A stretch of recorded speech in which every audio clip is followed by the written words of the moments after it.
You know the way July is, everybody's like, welcome to the second half of the year, and then they begin to say how you need to go back to your goals or how you need to reevaluate your lifestyle and all those aspire to Maguire stuff. At the beginning of July, I found myself constantly thinking about how I had spent the first 6 months without truly achieving the goals that I had set. And there is some sort of feeling that comes with. I realized that I had ignored most of my goals, and I also got swallowed up in monotonous routines. But in the middle of all those thinking, I felt a sense of relief because I saw an opportunity to reevaluate my lifestyle and try again. I saw an opportunity to go back to my personal drawing board. So I had lived in between months, stressed out with work. I'll wake up in the morning, have my bath, then I'll face my laptop till the end of the day, till I'm ready to sleep, or sometimes till I crash out. Then I'll wake up the next day and continue that routine, which was not a good thing. I wasn't truly living. So I just decided that I was going to give my year another try and go back to my personal dream board. Welcome to Treasured Monologues. In you has a purpose, and so do you.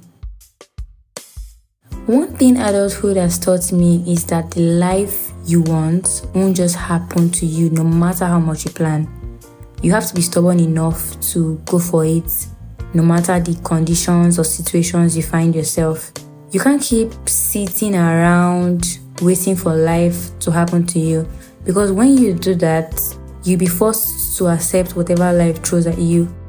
I mean, life can throw a stressful job, any kind of relationship, or anything you can think of at the moment. And because you are just allowing life to happen to you, you'll be forced to accept it. So I told myself, you've spent the first half of the year sitting in between routines, responsibilities, work, and stress. Now it's time to intentionally go for what you want to achieve. So I promised myself that I was going to be intentional about how I spent my time and to be intentional about truly living each day so that I would not let the day pass through me. When I was reevaluating my life, there were 3 things that stood out to me that I feel is very applicable when it comes to living boldly or not living boldly.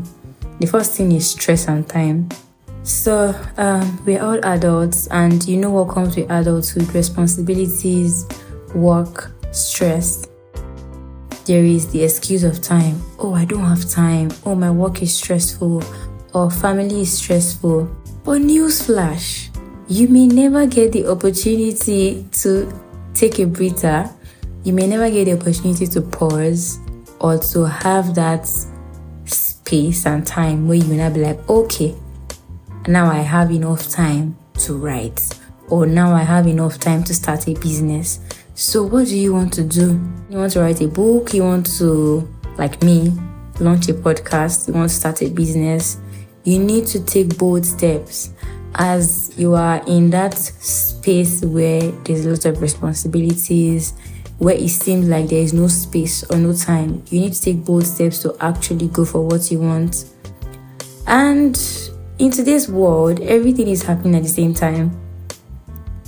You have to deal with interpersonal relationships, you have to deal with work, you have to deal with church, you have to deal with your own personal businesses, and every other thing that is happening around you.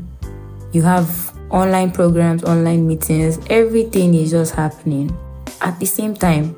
So you cannot wait for when you have time. You cannot wait for when you're not stressed. You actually have to go for what you want. And if you tried it the first time and it did not work out, dust yourself and go again. One of the sweetest things about living or about being a human is the ability to try again continuously. Is something that I used to tell myself that encouraged me. Dust yourself and go again.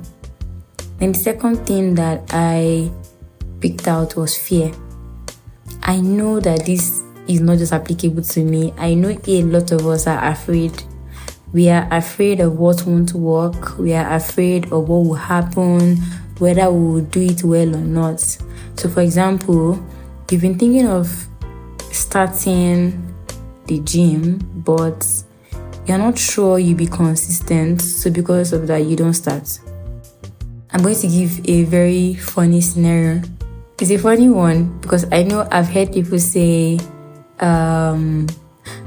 I don't want to start this thing and then I will not be committed to it, which is valid. And then I know a lot of us are result driven. So you say, if I start gymming and I go once a week, I'm not going to get the desired result that I want.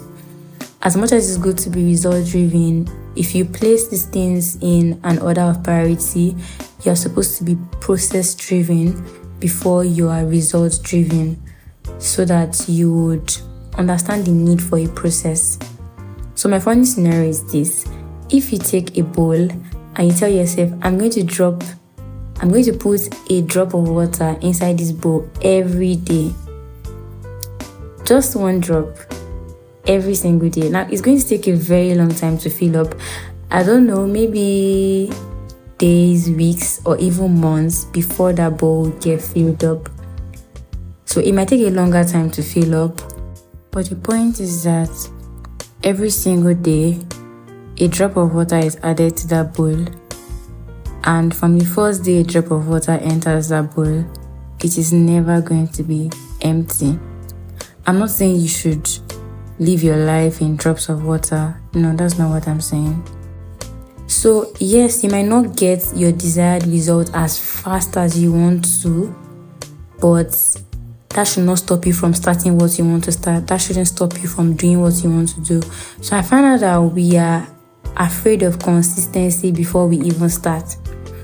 When it comes to living boldly, consistency doesn't come before the action. You can't be bothered about being consistent with something that you haven't even started. And I'm going to use my podcast as an example. So when I launched my podcast, I said that it was going to be monthly. And I'm just going to be very honest right now. The reason why I wanted it to be monthly was because I was scared of not being consistent. And in my head, I was like, bad as a bad, at least I will be able to release one episode in a month. So I spoke with some friends and they encouraged me about being more frequent with how I dropped the episodes. And some of them were like, so you're trying to tell me that we have to wait for a full month before we hear your voice again? And I was like, truly, I mean, there are lots of things I want to talk about. There are lots of amazing things that I have in my head that I want to speak about. So why will I deprive you of all of that because I'm scared of inconsistencies? So I just decided that I was going to change the frequency from monthly to weekly. So this is just a silent announcement that the frequency of my podcast is going to change from monthly to weekly. So I'm saying this because you are not created to pass through life. You are a big deal.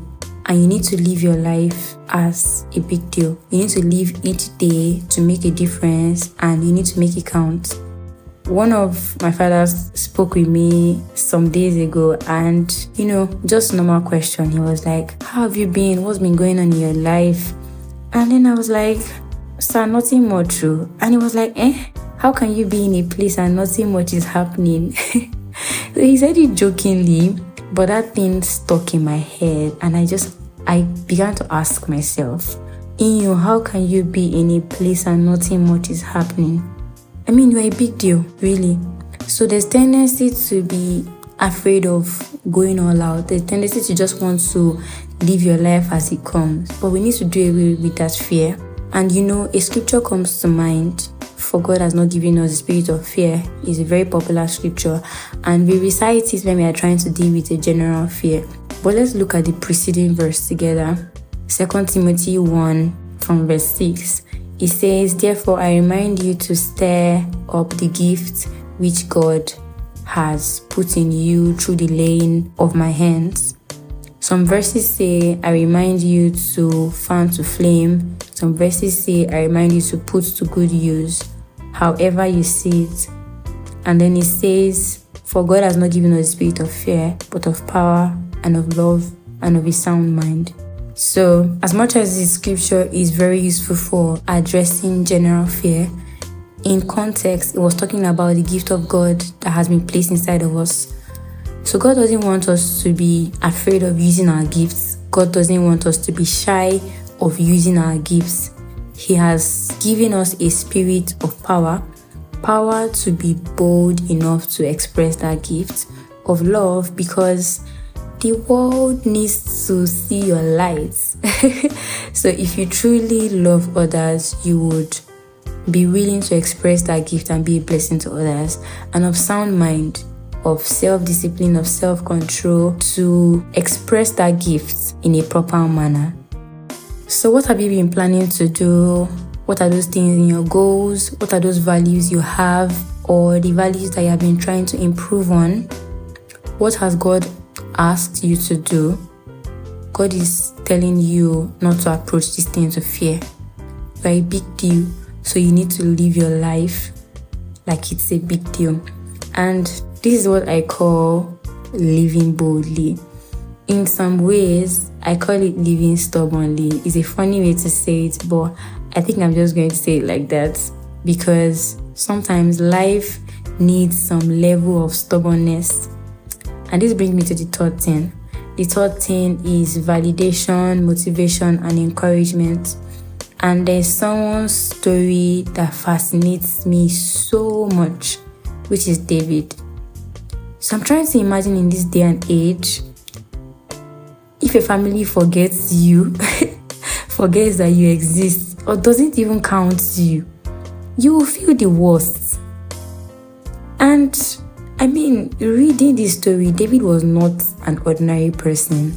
For somebody who had killed lions and bears, that person is not ordinary. And with the way his elder brother described him later, we might have an idea that he wasn't somebody who kept quiet about it either. So he must have been going around talking about it to, yes, I did this, I did that. They might not have believed him, but he was a big deal. So how did his family forget him? David was in the wilderness taking care of the sheep, blowing bubbles and fighting crime. His family did not rate him. David didn't have anybody to validate or encourage him, but he kept going. And okay, his father finally remembered him and he was anointed. Now that is another big deal. Imagine being anointed by the whole prophet of Israel. That is enough to announce you. And shortly after, the king was looking for somebody who could play the harp. The king was looking for a good musician. And somebody recommended David, which is another big deal. Imagine being recommended to the king, like your name reaching the palace. It means that you are a big deal. And then the king liked him so much that he made David to carry his weapons. Yet, still upon still, his family did not rate him. Okay, let's fast forward. Simple food that they sent him to give his brothers, and simple question that he was going around asking, what would they give the person that kills this giant? His brother found him and got angry and started shouting at him and tried to shut him up. Every time I get to this part of the scripture, it's always so funny to me. Because the elder brother is like, why did you come down here? Who have you left those your small sheep with? Like, I'm trying to read this in the present day language. I mean, David has been going around boasting about how he has been protecting the sheep, how he has killed lions and bears and, all of that. And his elder brother is saying, those your small sheep. It's a way to berate what David has done or to berate his stories. And then his brother went on to say, I know you have pride. I know the way your heart is. You know what you've come here to do. Ha! So for the elder brother to be talking about pride, it means that David has, like I said, has been parroting all his stories, and maybe the thing was getting to the elder brother. Now, this is where I knew that David was a very stubborn person. Because David basically said, now wow, Can't somebody ask question again? Then he must have eased and turned to another person. So what did you say they're going to give the person that kills this giant? David was not somebody that was easily intimidated. And when his matter finally reached the king, and then the king summoned David, I'm sure the elder brother, when he heard about him, must have been like, I said it. This boy had his motive. And the thing is, David didn't care. He didn't care how anybody saw him. For him, he saw something and he went for it. I'm also sure that the king felt disappointed when he saw who appeared before him. I mean, imagine somebody is parroting, going around asking questions. What would they give the person that kills this giant, with all that energy? And the king is imagining a mighty warrior with muscles and all of that. And then they summon the person, and in his words, the person is just a boy. Normally, David had the right to feel bad or feel insulted. But David was still like, no, your majesty, forget that thing. No, I've done this, I've done that. I'm not small in this life. I'm big David, not a small one. So David wasn't intimidated by people. He didn't see himself as people saw him. He was very stubborn to live boldly despite the discouragements. And I feel like David was somebody who had to keep proving himself over and over again, speaking up several times. Honestly, which I know a lot of us have been, in that space. I've been there. When it seems like you are speaking with your loudest voice, but your words are bouncing back to you. And you ask yourself, can they see me? Because it's like you feel you are there or you are doing things and nobody is recognizing you for it. And the sad thing about this part of David's story is that even after being successful with the battle against Goliath, he still had to keep proving himself. Now the king is trying to end his life, and he has to continuously remind the king how he has been nothing but good to him. He now began to sound like a broken record. So if you are waiting to become a big deal, or if you are waiting for people to see you as a big deal before you begin to act, or before you begin to live boldly, you are shortchanging yourself. You can't let people decide how you see yourself. God has said you are a light, you are a big deal, and you need to live your life like a big deal. God has said you are a chosen generation, you are a royal priesthood. What more can you picture yourself as? So you need to shine with everything you've got. Whether you have validations, whether you are motivated to, or whether you have encouragements, you need to keep shining. You need to live boldly. Live every day like it counts. Whether it's that you've not had time, whether it is the stress, or maybe you've not been able to get yourself to truly live. Maybe you are afraid of the outcome, or you are currently seeking validations. This is a call to drop all those excuses and distractions and live boldly. Live boldly for the rest of the year. Live boldly for the rest of your life. Make your life count, because God is counting on you. If you've listened to this point, remember that you are a treasured light of the world, and God has great plans for you.